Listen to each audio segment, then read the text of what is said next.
Daniel and Revelation feature some peculiar time prophecies: 2300 days, 70 weeks, the times, and the dividing of time. But should these be understood literally or symbolically?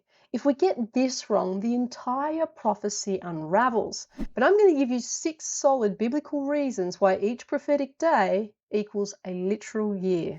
Reason number 1: a symbolic context demands a symbolic time. In Daniel and Revelation, we see beasts and horns and seas and winds and wings, and we understand that these are all symbols. And so it only makes sense within this context that the time frame given should be symbolic as well. Reason number 2: miniature representations require a minimization of time. In apocalyptic prophecy, vast empires are represented in miniature as beasts and horns. And when the imagery shrinks, the time frames shrink too, so that a day in the miniature represents a full year in real world history. Reason number 3: the peculiar language. Expressions like 42 months, a times, and the dividing of time, 70 weeks, 2300 days, they all carry a symbolic flavor because they're an unusual way of expressing time. Usually God uses plain language, like the 400 years in Egypt, the 70 weeks of exile in Babylon, 120 years before the flood. And we wouldn't normally say 1260 days or 42 months to express 3.5 years. We would simply say 3.5 years. So when we see it expressed in such an unusual way, this is a hint to us that we're dealing with something symbolic. Reason number 4: the 70 weeks are an undeniable proof of the day for a year principle. Christian scholars almost unanimously agree that the 70 weeks of Daniel 9 are not 490 days, but rather 490 years. If we were to interpret this literally, the Messiah should have arrived in 455 BC, which, as we all know, was hundreds of years too early.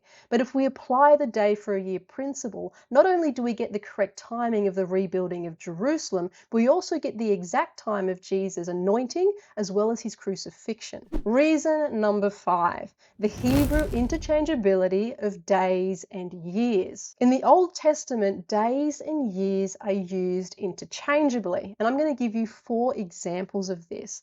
The first comes from Daniel chapter 1, where in verse 5 we see that Daniel was to be nourished for 3 years before he stood before the king.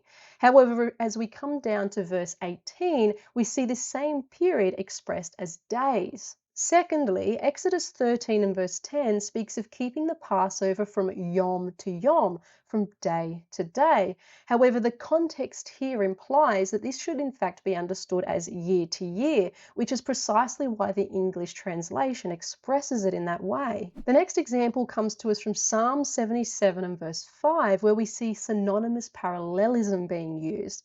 This was essentially a Hebrew poetic device where the first line was synonymous with the second line, but where different language was used. In this case, the first line expresses things in days, but the second in years, because they understood days and years to be synonymous. The final example is Isaiah 10 and verse 3, which speaks of the day of visitation.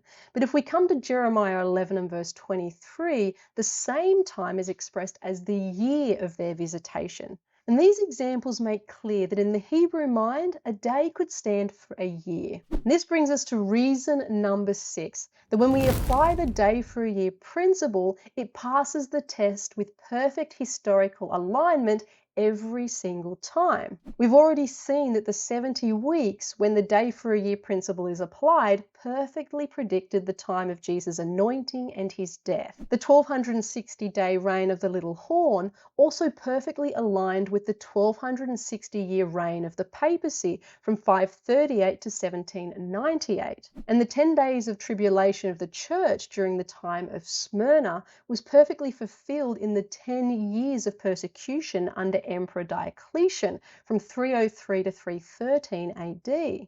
And so there you have it, 6 solid biblical reasons that we should be applying the day for a year principle in apocalyptic symbolic prophecies. But do you agree with this? Let me know in the comments below.